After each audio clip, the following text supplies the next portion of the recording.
All right.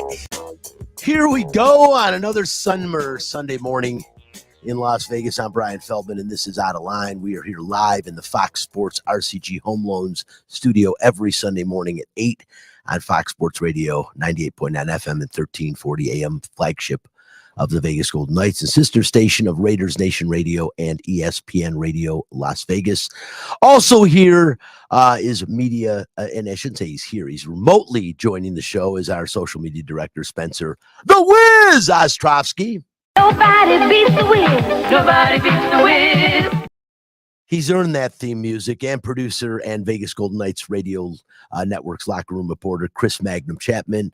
We are also streaming on the LV Sports Network, and you can watch the show on Facebook Live and Twitch. The page is called Out of Line. That's OUTTALINE. Follow the show on Instagram and X at Out of Line Fox LV. And since we are live, your calls and questions are welcome. The Fox Sports RCG Home Loan studio line is 702-876-1340. Hi, this is Bubby, and it's time for What's on Tap. Tap brought to you by title sponsor RCG Home Loans. Whether purchasing a new home or refinancing the home you already own, RCG Home Loans, powered by Citywide Home Loans, is the company to turn to for all of your home financing needs. Call 702-964-5720 to get information on all of the home financing options currently available on the market. On tap, they have to bring that. They have to bring that. If I could give it to them, believe me, I would give it to them. They have to bring that aspect, because that's internal. Like I said, I can sit there and try to put Band-Aids over these little cuts and bruises, but when you're bleeding internally, it doesn't do much. That's 2 games like we talked about. Our guys are not playing in the third preseason game, our starters, so we'll sleep on it and make a decision over the next couple days.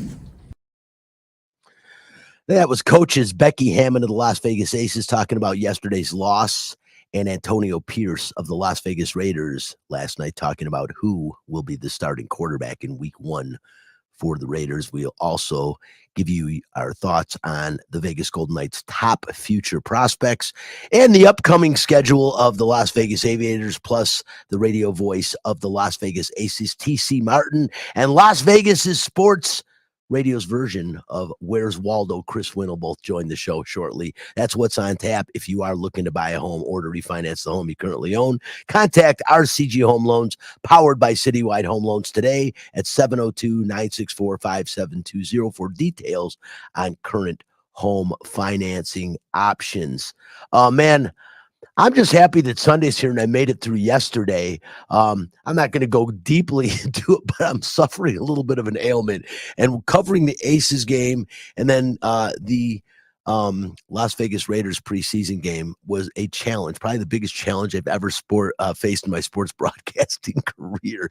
It was pretty interesting. I had to take a muscle relaxant just to get through, and man, it was fun watching the game when you never do narcotics and you take a muscle relaxer to watch sporting events. It is definitely something a little bit different. I got home last night and passed out and barely made it up in time to prepare for today's game. But let's get Spence roll right to it. I want to get to a nightcap. Hockey players, as you know, are warriors. They don't give up. They come to play every game. It's time for Nightcap, a cupful of the Vegas Golden Knights. From highlights to interviews to special events, the puck starts here. The Golden Knights made a big splash at the 2024 NHL Draft at the Sphere, selecting the controversial but skilled Trevor Connolly with the first pick. Then they took a swing on massive goaltender Pavel Moisevich in the 3rd round, giving them a potential long-term option in net to go along with the 2021 pick, Carl Lindbaum. But their drafting has been fine, given you can only work with what you're given. But the Golden Knights fall, they'll collapse and hard if they fall based on this draft. Chris, out of this draft and looking at futures prospects for the Golden Knights, somebody that I feel can definitely make long-term in the National Hockey League, I would say Connolly has so much going for him and was an excellent pick for the Golden Knights. He might end up being the most purely skilled winger the team has ever taken in the draft. He's been the best player on the ice. He represented the United States and lit up the USHL all season long, Chris. He almost cracked 80 points last year, making him one of the most productive wingers in the draft class. It's too bad his 18 U's ended with a bad penalty because he looked like a star out there on USA's third line. Chris, defensively, Conley needs a little work, but I do appreciate how well he controls the game with the puck on his stick.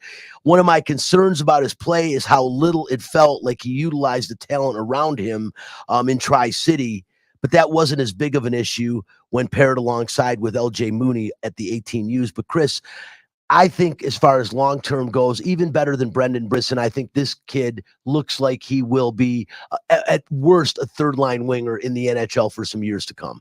Well, Brian, there's certainly a lot of question marks about Trevor Connolly. Well, the character. You mentioned a bad penalty. That's been something that has plagued him. Aside from the off-the-ice stuff, which we've gone into previously. Yep. But from a skill level, I don't think anyone doubts Trevor Connolly's skill level. I think there were probably safer picks available for the Golden Knights, like guys who didn't have the baggage and guys who probably didn't have the skill. But Connolly, skill-wise, was a top 5 pick. And he's 18 years old. Like, if he didn't have listen, I'm not going to give him a pass. He's got to prove. No, I agree. I'm just saying. I don't care if he was 16. No, I 100% agree with you, Chris. You know at that age. No question about it. And so I don't want to get into too much with that, but I'm just saying real quickly, I'm just saying, darn well that even from 18 to 25, you make a tremendous, mature jump. But listen, I'm not making, again, it sounds like an excuse. No way am I excusing what he said. No, I know you're not. You're not. But I'm just saying that you do mature greatly above the age of 18. Listen, there's stupid things. I almost just said something stupid on the air. There's stupid things that Becky Hammond dropped an F-bomb yesterday in the press conference after the Aces game. You know what? I mean, she probably had every reason to. Well, no, she dropped it at a reporter that asked a question she didn't like. But she didn't say it to him, but she expressed her unhappiness with the question with an F-bomb. Oh, there we go. Okay. Yeah, you'll have to tell me when we go to break. I'll bet afterwards she probably says, "I wish I wasn't so harsh." It's an emotional moment. But in this case, that was an emotional moment. They got their ass kicked. Yeah. So, but I mean, look, from a skill level, this kid has the potential to be an all-star. And he's got to go to Providence. That's a program that will not tolerate nonsense. It's a good program for him to go to. And then he's probably going to come and play in the AHL after a year in college. For Henderson. So, and that's a good place for him to be because Ryan Craig is a no-nonsense guy. The Golden Knights from top to bottom. I thought it was Adam Hill who asked Kelly McCrimmon the question, and I loved the question, and it was about your locker room. You have a locker room that has taken players who had reputations and made them model citizens. So I think him being in Henderson will be good for him because he's right here under the eye of Kelly McCrimmon and George McPhee. And Ryan Craig, who is the coach of the Silver Knights, he's a really good coach. And he's a guy who when you see him, he doesn't smile. He's very serious all the time. And I think that's exactly the type. You need a hard-ass coach who is going to not – I don't care where you were drafted. I don't care. You're going to earn your spot. Yeah. And you know what, Chris? Tell me Bruce isn't the same way. Bruce Cassidy will put up with absolutely no crap. And Bruce is if you look at the way things went in Boston, Bruce was a guy who certainly had a locker room that was accepting of a lot of different personalities, no doubt. And a locker room that gelled because of the leadership. And it started with him, but you had guys like Patrice Bergeron, Marchand, and they respected him. That's the big thing. He was a pain in the ass, but he's a respected player. Yep. And he's a leader off the ice. So I think there were a lot of places that this kid could have gone. And I think, yeah, it's upsetting that they took him when you look at the baggage, but for a kid who's had that past, I don't know if there's too many better places for him to have ended up than with this organization, just based on their track A team record. that polices themselves a lot as well. Yeah, But I agree with you. there's no guys who have been bad in the locker room. Brendan Leipzig, gone. Yeah. They had no problem getting. And Chris, Brendan Leipzig was not a great player. You come here but immediately and look at the success this team has had. A year and a half removed, not even a year and a half, barely a year removed from winning a Stanley Cup. You come here and you've got to respect the situation. Well, and the thing is, he will come here and he will probably live with a veteran player. I don't know if it'll be Mark Stone, right? Because Mark has the family now, and certainly when Peyton Krebs got here, he was living with Mark Stone. So I think there's ways that the NHL that they guys will, they will straighten his ass out. And I don't know who it'll be that becomes his mentor, but this team has a lot of guys who certainly have the capability to do that. Jack, maybe, I maybe it'll be Jack. I don't know, but you look Jack at himself, a little bit of a problem child before he came to the Vegas. And you know Knights.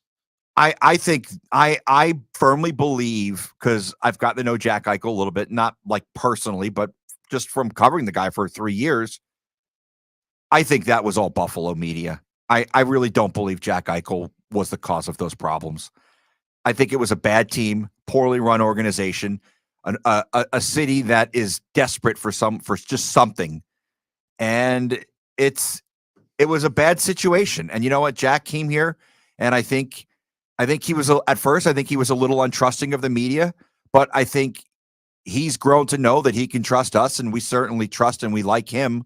I don't know anyone who's ever had an issue with Jack Eichel in the media here. So, Eichel could be a good fit for him. We'll see. But I think the past, I'm not someone who says the past is the past on something like this.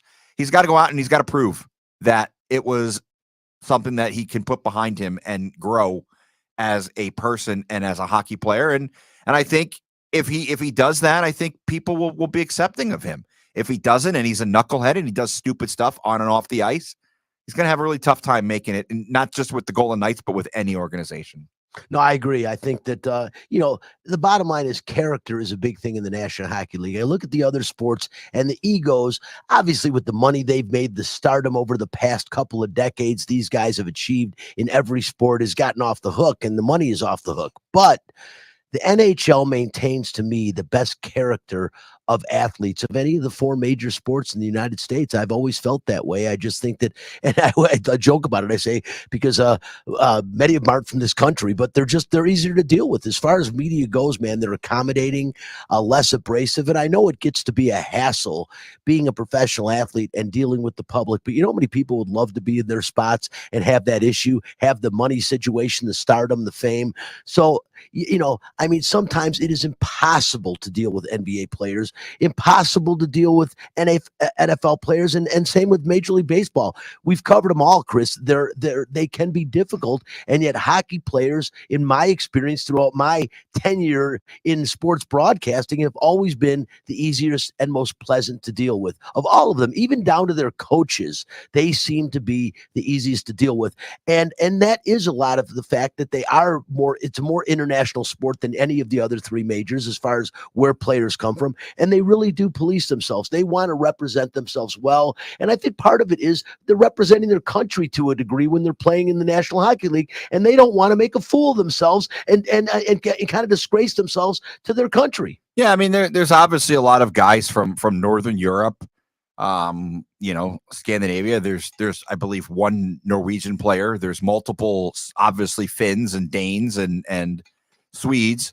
It's a sport where you've got a Dutch guy, so certainly, and then plenty of Russians, right? And Yeah. Belarusians, and so I think it's a sport that's growing, obviously, but I think when these guys have it's it's hard to compare it to basketball because my brother was a pretty good basketball player and he played AAU ball and all that, and I wasn't good enough to play AAU, and I got to see the way kids were handled in AAU, and it's like, you know what, you shoot whatever you want. You think you're the best player on the team, you're gonna make the coach a lot of money. So you go out and if you have to take 75 shots a night, you do that to score 35 points. In hockey, there's a lot more structure, and it starts from a very young age, and there's a lot of discipline in hockey. There's a lot of discipline in football. I mean, you could get killed if you act like an idiot on the field. So I think it's just a different sport for a lot of reasons. And I think I can't like really grasp why it's different, but it is different, and the players are different attitude wise. It's so much more of a team game. Like it's the only sport that I can think of where your weakest players are maybe your most important players. Like your fourth line is so important in the NHL, and none of those guys are going out and making all-star teams. The Vegas Golden Knights have kind of started a tradition too for them, where a lot of times they start their fourth line, and I really like that they do that. It just shows, as kind of as you stated, the importance of that fourth line and letting them start the game. It gives them some pride. I don't think anyone's got a problem with it, and it happens a lot here in Vegas. And I agree, with hockey players. To me, what makes hockey special is it is the speed of the game. When you get to the professional level in any sport, the speed of the game increases dramatically. But in hockey, you're talking about guys that on the average are going 20 miles an hour when they get going faster than that. And it's the fastest sport in the world on your feet where you can hit somebody. And it's an intense game. But again, love the humility of the players compared to sometimes the other three majors. And Chris, moving on from the Vegas Golden Knights, I want to move on again.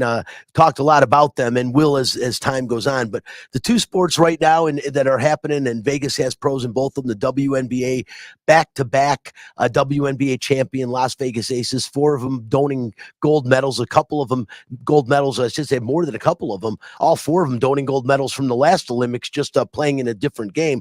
But what I also want to say about this team right now is they're slightly stuck in the mud, something I think they can get out of. And I still feel confident that this team can make a run when it all comes said and done. Also, we'll talk about the Raiders in a minute, but talking about the Aces, Spence, after the game, Becky Hammon had this to say about the team, and obviously and visibly upset. And I understand it after watching that game yesterday. It's funny because when you say that a game that ended 79-67 with the Aces losing by 13 points, the score was not indicative of how separated the game was. That score was much closer than the game was itself. But this was Becky after the game.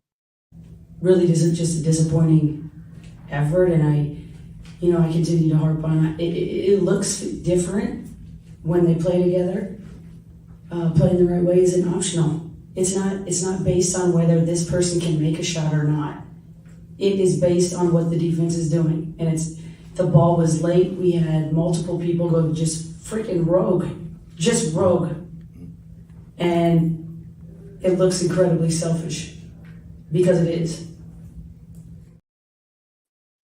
Slightly unhappy about that, and joining the show now is the radio voice of the Las Vegas Aces, TC Martin, on our sister station ESPN, of course, the doctor. And TC Martin, you can catch him every Monday through Friday at the TCMartinshow.com, 2 to 4 p.m. weekdays. TC, I appreciate you getting up early in the morning. You, like me, left the Aces game and went over to the Raiders game. A long day for us sports guys in Las Vegas, but I was excited to see the Aces, how they would respond after a very long break, which is something you almost don't see in any other sport, a little bit maybe in the NHL during Winter Olympics, but there was a long break. And, TC, the Aces just don't look as hungry as we've seen them in the past couple seasons. Obviously, when you look at the game yesterday against New York, the Liberty are definitely hungry because they got a chip on the shoulder. They remember exactly what happened last year. And they also remember what happened when they came to Michelob Ultra Arena during the regular season when they got blasted by, more than 20 points. So they carried that over, and they kept that core together. And I think a lot of credit definitely has to go to New York Liberty. And Becky said it even before the game yesterday that the Liberty are the best team in the WNBA right now. Hungry, as far as the Aces go, I think that they are hungry, but right now it's the way they're playing basketball right now. There is some unselfish basketball, and she's not getting what she wants out of a couple specific players right now. And when you're not sharing the basketball, you're putting up quick threes early in the shot clock. You're not working for the best shot. That is just the complete opposite of what the New York Liberty are doing right now. And you look at what the Liberty's doing right now and their record at 23-4. This is what the Aces were last year. And when the Aces were rolling along, playing unselfish basketball, everything was just rolling. But they're just not doing a lot of fundamental things right now. I mean, 10 turnovers basically throughout the first half yesterday. That's poison. That's a killer. So it's just that they're just not in sync right now. Playing great basketball, and it's a little bit different because we haven't seen this side of them in a couple of years. No doubt about it. We've gotten spoiled. We definitely have gotten spoiled. They have increased the fan base tremendously with how well this team has played. And as a matter of fact, with Caitlin Carr coming in this year, the fan base across the league has skyrocketed. It's really cool to see. TC, we heard Becky Hammond talk about going rogue, and somebody asked a good question because we're all kind of, what does she mean exactly by going rogue? And she pulled no punches when she gave us her definition and what she meant by going rogue. Spencer, go ahead and roll that one.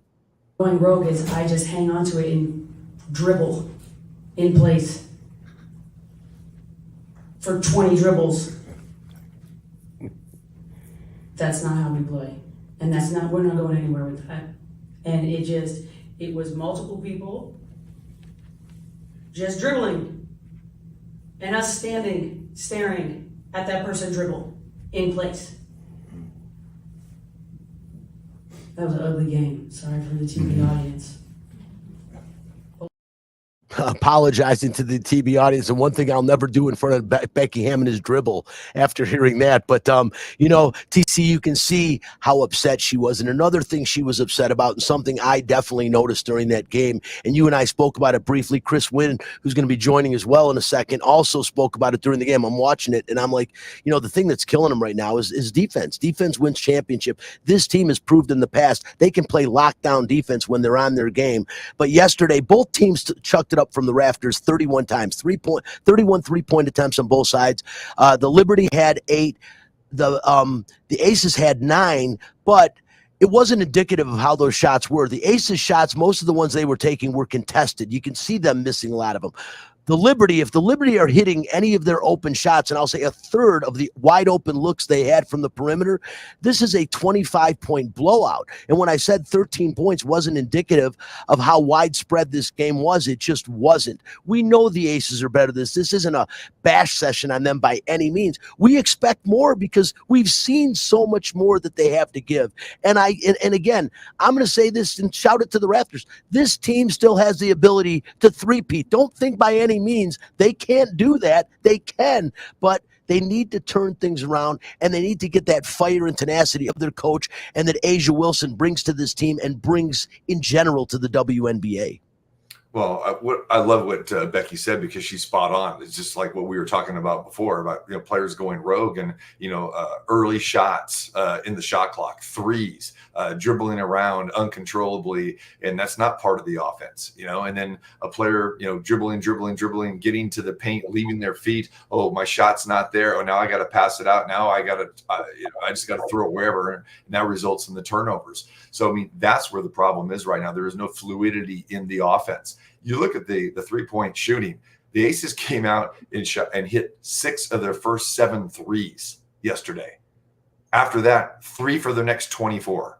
And again, not a lot of quality shots. But to your point, defensively, of course, defense wins championships. And right now they're not playing defense. But, the thing that really stood out to me, calling the game yesterday is that they weren't sending anybody to the glass. Okay. And defensive and rebounding is effort. That's that. And you didn't have that yesterday. Call it fatigue, whatever. You got 4 Olympic, you got 6 players on your roster that were in the Olympic Games. You got 4 gold medalists for the Aces. That's not an excuse. And Becky doesn't want to hear that. And even Asia said that after the game yesterday as well too. We can't use that as an excuse. But they were not getting up and down the floor. They were not crashing the glass. And you have to crash the glass because they've always been severely out rebounded when they faced the Liberty. Because Jonquel Jones will kill you, on the glass. And now you've got Phoebish, who is another Olympian from Germany, who Becky loves. She was on display yesterday. She got inserted in the starting lineup. And then you have Brianna Stewart. You know what she can do both offensively and defensively. So, yeah, the Liberty have put it all together, right now. And they've been putting it all together basically from day one of this season. So right now, rebounding is a concern.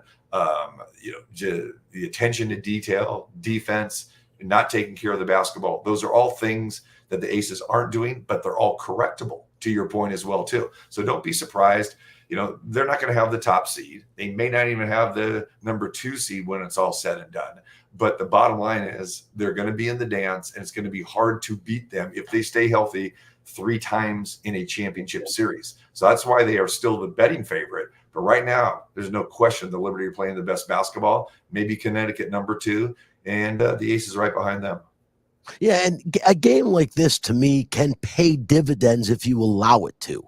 And someone like Becky Hammonds is definitely going to use this. And, she talked about in the press conference that, she's got just so many natural leaders on this team. Asia Wilson, obviously it trickles down from there. But you see Chelsea Gray, last year's final, 2 years ago, MVP, what she brings to this table. Kelsey Plum, ever since Becky Hammond has arrived, her skill set that we saw at Washington has come out. And she is one of the premier point guards in the WNBA. And then, of course, Jackie Young coming into her own. That's a woman that can absolutely lock you down on defense when she's on top of her game. One of the better defenders in the league. And we just didn't see any of that yesterday. But again, it is correctable, as you said. It's something they can pick up on. And hopefully moving forward, they will. After the game, though, the one thing, and I love it. You knew they weren't going to make excuses, but that is a long break. Continuity. Granted, they lost the last game heading into the break. They'll get to avenge that loss today at 3:00. But it's a long break. And so Chris Wynn asked Asia Wilson after the game, at her first question, about the break and how she took it. And I thought she answered it pretty well because, right away everyone's going to say, oh, the break's not an excuse. She did say that, but I really liked her answer to the question. This was Chris Wynn talking to Asia Wilson yesterday. Both of you, probably Asia first. Obviously, not the way you want to come out of the Olympic break, right, with this result, but just a couple of aspects and things you want to point out as far as having that long break, basically a month, and then coming back and playing in a game against one of the better teams, the W. Yeah. At this point, we're not going to harp on the break. It's over. It's done. It's behind us. It really does not matter. We took care of that business. Now we're here. And I think just our want-to factor wasn't there for 40 minutes. And that doesn't matter if we had a break or we didn't. I feel like we looked the same way in Chicago, and we can't have that. Our team and our locker room is way too good for us to not want to be the best. And it's not, like I said during one of the timeouts, it's not an X-nose thing.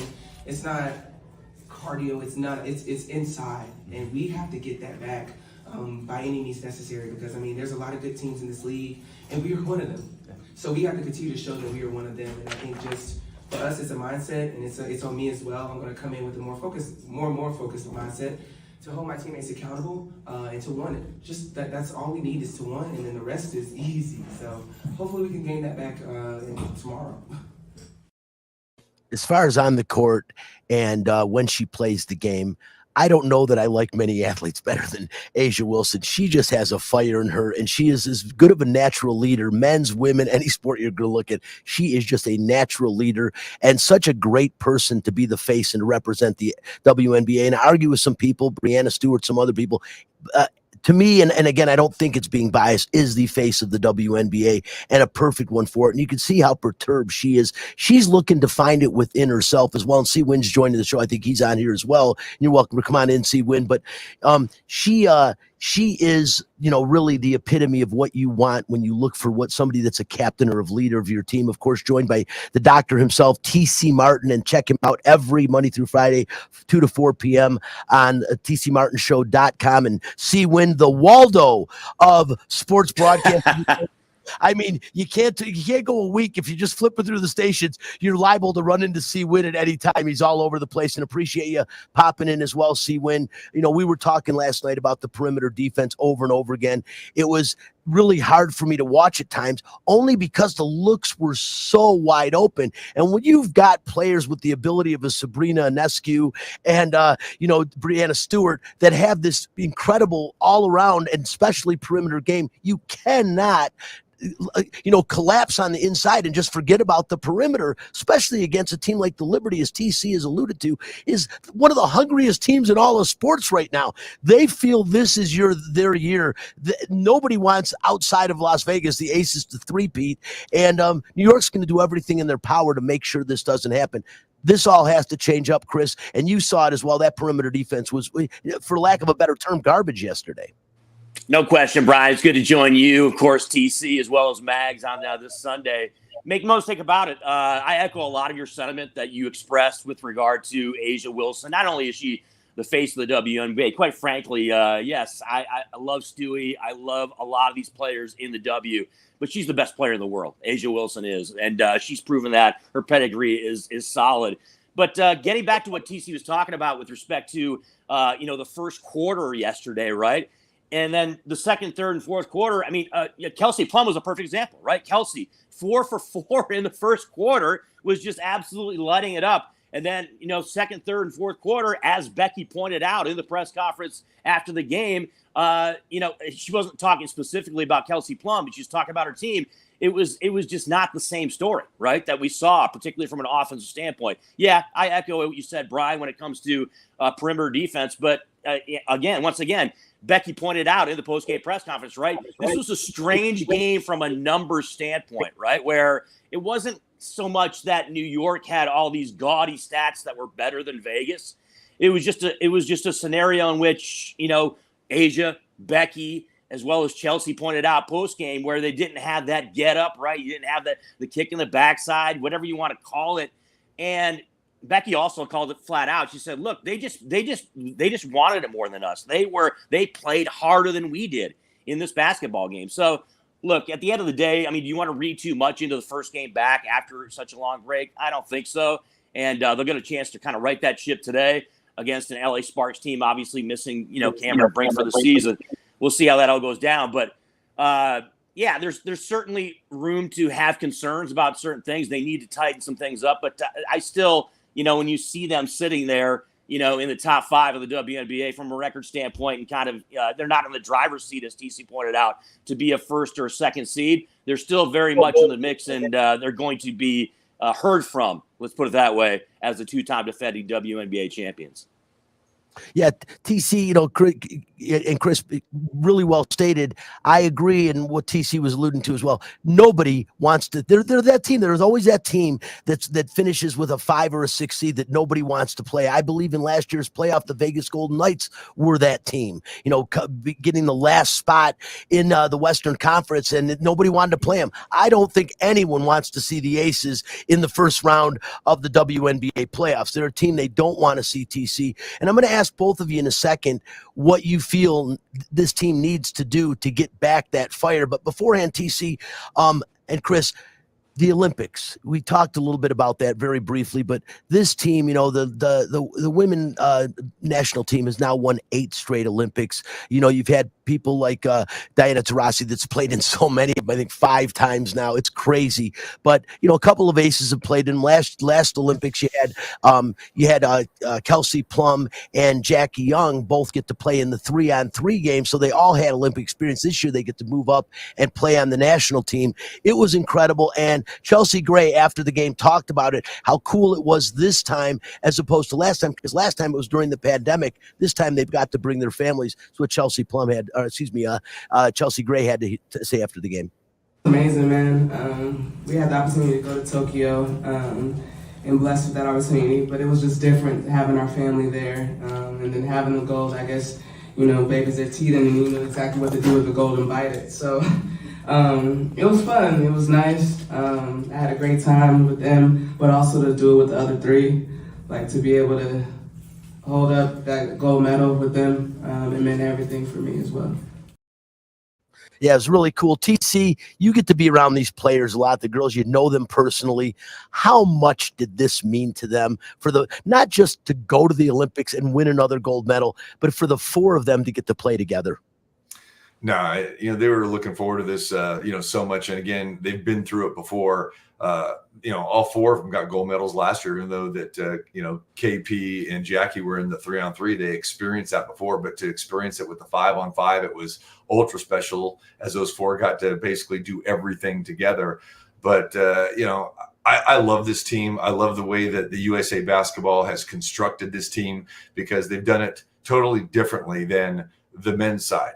And what I've always loved about the women's side is that it's an organization that really prioritizes who they want. They go after those players. And you know what you don't have? You don't have any opt-outs. You have no one that declines. They all want to be there to play with each other, to represent their country, and to represent the WNBA as well, too. So it's no surprise that this team has, won 8 consecutive, six consecutive gold medals in the Olympic Games and won 61 games in a row because they do it the right way. And this team has been constructed that way. You have several players that played in the last Olympic Games, played in the prior Olympic Games, played in the World Championships 2 years ago. So you see that fluidity. You see the way they all love each other and get along.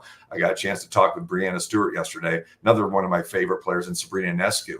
And, for Sabrina, this was her first, go around. But for Stewie, to see her and Asia play together, I mean, they both love that aspect. And Becky talked about it before the game in the pregame show with me yesterday, saying that just to see those two, together all the time, what Becky wanted to see is just Cheryl Reeve, just maybe one time or one stint to have all four aces with Stewie on the floor together. And we never saw that because it's so cool because they all know each other. They know how to play with each other on the court. So, for me, watching these games, the way that Team USA just thoroughly dominated, except for that game against France was a tough task.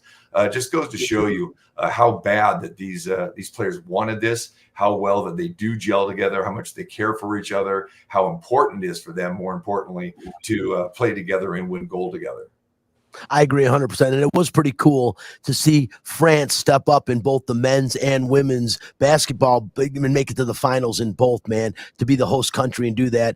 And then to see the United States do their job and take care of business. Guys, before I let you go, of course, Chris Wynn and TC Martin, the doctor, again, every day from 2 to 4, Monday through Friday, tcmartinshow.com. Check him out. But guys, Chris, I'll start with you.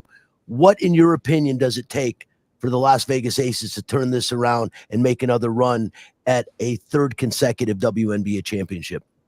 Yeah, to me, it's just about, I think, just getting back to cohesiveness, right? Particularly for me, from an offensive standpoint, the defense is going to be there, guys. There's no question about that in my mind. I think, if you're getting, contributions offensively from the likes of Jackie, right, and from KP, and then obviously Asia, and across the board to Chelsea Gray, they're going to be just fine, right? You get those 4 key players that are clicking together from an offensive standpoint. You start to see a pattern of games, right, where you get Jackie Young ends up being, the big time offensive player. You get Chelsea a huge game. You get Kelsey going for 30, and then Asia just does her thing where it's a constant double.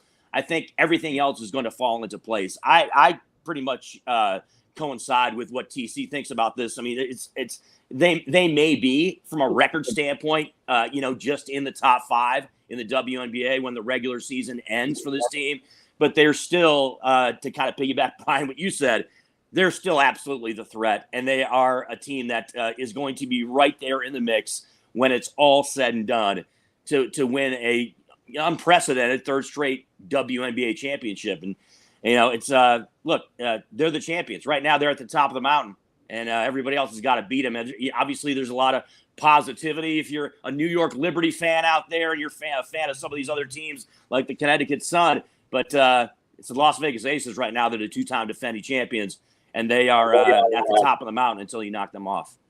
Can't agree more. Experience is gigantic, and when they get to the postseason, and nobody's got more experience per player than the Las Vegas Aces. Give the last word to the voice of the Las Vegas Aces on this subject.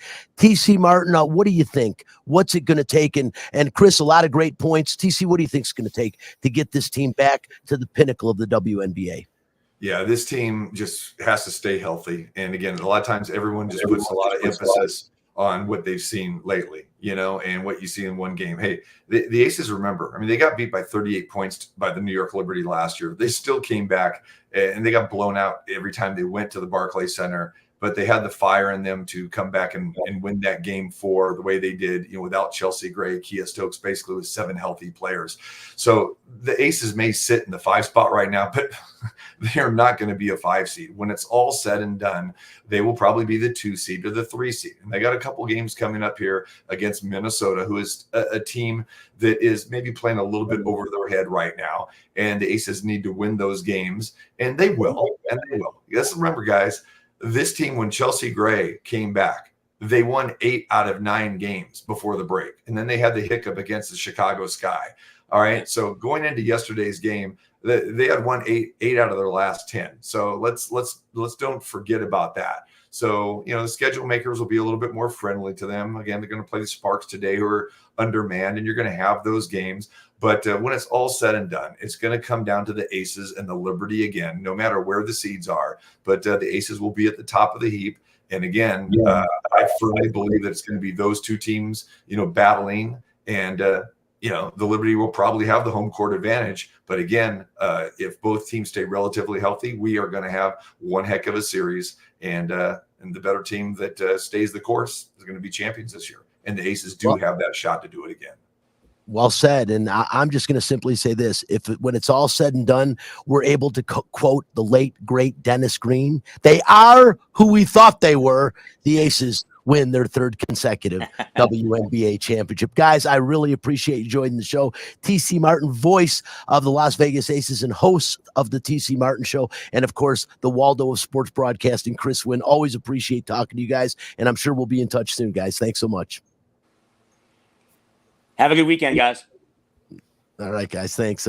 Moving on, guys. We're going to go into the Las Vegas Raiders. They played their 2nd preseason game yesterday. Some positives, some negatives, and it all starts with listening to what Antonio Pierce had to say about the more than anything else. What everyone wanted to know about the quarterback situation and who's winning the battle. I'm going all the way back to OTAs, minicamp, training camp, two preseason games, and then, there's going to be a lot of factors, obviously, right? Command of the offense, the operational part, efficiency, the turnovers is huge, right? Because that shows up, taking care of football is going to be important for our team. And then I think, sitting there with Telesco and Luke over the next couple of days and just really pinpointing who's going to get us off to a fast start and get us to where we want to be in that first quarter of the season. The question still wasn't answered. Again, Spence, I think we got another video. So again, who is going to be the starting quarterback in week 1 for the Las Vegas Raiders? This is Antonio Pierce again answering that question. Everybody wants to see a player just take it and say, hey, I'm your guy, like I've been saying from day one. Well, obviously probably not the case, right? So we're going to have to make a decision, and we're going to live with it, and we're going to support whoever that quarterback is for the Raiders going forward, and that's the decision. Now, Spencer, we're gonna jump over in a minute to fact this, but before we do, I just have to ask you. You heard him talk about who the starting quarterback is going to be. I think we've thought all along, even before camp started, once they picked up Gardner Minshew from free agency, that was going to be the starting quarterback. They picked him up for a reason, maybe from Aiden O'Connell to learn from Gardner Minshew. The one thing he has is he does have a fire. He has that fervor that you want to see in an NFL quarterback. He has the excitement. He's got the look and everything else. But I don't know that he's the instructor that you would want to teach an heir apparent or an upcoming quarterback how to play the game. You want a seasoned older veteran with a lot of starting experience. Gardner Minshew's been a spot starter every now and again. Last year, he was the benefactor of the starting quarterback in Indianapolis going down and actually led the Colts to the playoffs. I mean, he can do that. But Gardner Minshew can also lay some pretty bad smelling eggs. We've seen that throughout his career too. But then again, Aiden O'Connell look good at times, just like Minshew did, and then he throws a terrible pick six that I know had to aggravate the hell out of Antonio Pierce. Spencer, what do you think he means? And do you just think it's formality? Did it just, like typical hiding it? But they all know damn well Gardner Minshew is going to start week 1, right? As long as he's not going to play next week. So unless he trips on a cord or something, the guy's going to be the starting quarterback in week 1 for the Raiders. Yeah, it's interesting that you say that, but I think more than anything last night, no one won the job. It's going to be someone by default is going to be the starting quarterback for the Las Vegas Raiders, which sucks. Gardner Minshew just did not look sharp yesterday. A very big difference what we saw. He's already proven multiple times that he has the ability to look for the deep ball. In fact, he may look for it too much. He missed some of the easy throws yesterday, but I think Aiden O'Connell actually gets the start. I think he's the de facto. What the Raiders need is poise. Now, the pick six isn't great, but you're talking about late third quarter. You don't really know who's out there. Now, it was awful to look at. That was a terrible interception, but I'm not going to necessarily overreact to it. It was weird. I don't think it looked like going on the sidelines. He didn't know he was going back in. He kind of looked surprised by it. So maybe a little unprepared for the drive, a bad throw, kind of awkward the way that they divvied up last night. I think you're good with maybe the first half goes to Gardner Minshew, and then you give the third quarter to Aiden O'Connell. So a little bit chaotic, and the preseason hasn't been great for Antonio Pierce. He hasn't looked like a very poised head coach. So we'll have to see what the announcement is. Truly right now, I don't know. I think Aiden O'Connell has a slight edge when it comes to okay, let's get into field goal position versus the boom or bust kind of play that you're going to get out of Gardner Minshew. He totally had that job in the bag, man, and he may have lost it last night, Gardner Minshew. I really believe that. He might have, but I don't think so. I still think it's going to be Aiden O'Connell. I think that interception played a factor, and the deep ball that Gardner Minshew threw to Trey Tucker, I think, is something they're going to look into it too. I mean, that was right on the money. You can't make a better pass than that, leading your receiver and hitting him, and that's something that the deep ball. Every coach wants to see their quarterback throw an accurate deep ball, and Gardner Minshew can do that. Aiden O'Connell.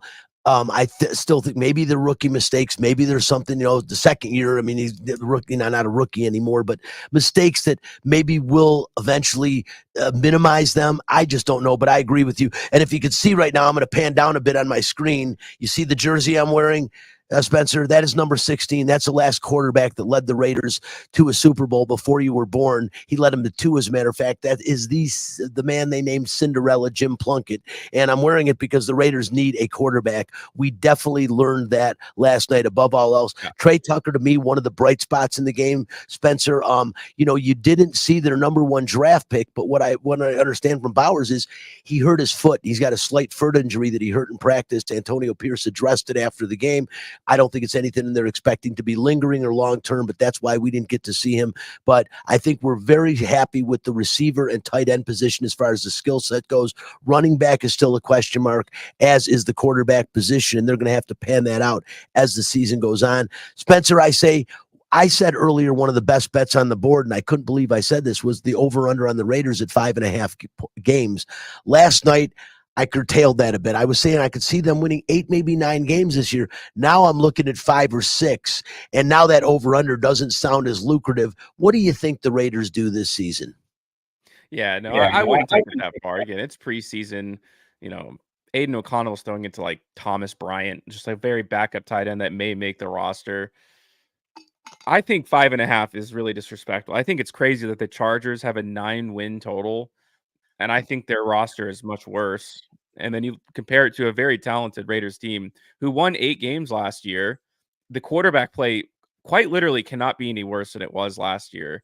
You switch coaches in the middle of the season, and the Raiders got tangibly better. So when I think factors together, I don't know where the 5.5 number comes from. Don't let a preseason game. I mean, can you even remember one moment from the last year's preseason? These things just feel so hot topic because you're looking at them. It's the day after. I'm not going to let a single preseason game be the deciding factor of oh, now my expectations for the Raiders are completely different. Spencer, you gave me a great segue into our next segment of Fact This, because when you talk about remembering a preseason game, in most cases you never do. But for a specific reason, last night's preseason game might linger in the memory of a few people around the NFL and probably some fans as well, because we saw something you don't see very often. And that, again, segues us right into Fact This. Fact this. If you don't like the facts, take your ass back to bed. Fact this. Fact. Well, I'll tell you that in a minute. First, let me say Fact This is brought to you by Lifelike Hair Center of Las Vegas. If you are experiencing hair loss or thinning hair and want to learn about the best non-surgical options available, call 702-737-5759 or go to lifelikehair.com and schedule your free consultation today. It is a fact. Last night at Allegiant Stadium, a big-time NFL record would have been tied had it not been a preseason game. Also a fact, I was at Ford Field in Detroit when that official NFL record was broken. This record is the 66-yard field goal kicked September 26, 2021 at Ford Field in Detroit by the Baltimore Ravens' Justin Tucker. And it was matched yesterday in the preseason game between the Raiders and the Cowboys by Cowboys' new place kicker, Brandon Aubrey. Spencer, before we even talk about this, do me a favor and let's first show the Brandon Aubrey kick of last night that will not go into the NFL record books. But look at this kick. It cleared the uprights by a good 5-6 yards. I think it might have been good from 70. He drills it, doesn't have enough. Oh, man, 66 for Aubrey. I mean, that went a long way over them. I think from 70, it might have done what Justin Tucker's did, which was bounce over the goalposts and win the game for Baltimore. I think it was week 3 in Detroit in 2021, a game the Lions should have had, completely blew. Dan Campbell's, I believe, his first year as a Detroit Lion head coach, and this was a tough acclimation into the head coaching in the NFL. I was there. I was sick to my stomach at Ford Field. This was my view of the record-breaking 66-yard field goal by Justin Tucker. And I do just want to very, very quickly say, remember that this field goal should have never happened. There was a false start that they missed, but I just not a false. Listen, a false start, Spencer. They also delay a game. It was a delay a game, not a false start, and it should have never happened because the Baltimore Ravens had a 4th and 19 from their own 12-yard line, and the Detroit Lions called a timeout, giving them a reprieve. They were all gassed. Lamar Jackson had just been sacked, and he was completely out of breath. And he said in the post-game press conference of that game that timeout gave them time to collect themselves, change the play, and ultimately win the football game. But again, this was my perspective of that kick. NFL record 66 yards.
Well, I guess it was a field goal so good it caused technical problems. So thank you to everybody who watched today's show. We'll be back next Sunday, 8 o'clock Pacific Standard Time. Thank you to TC and thank you to Chris Wynn for joining. We'll see you guys.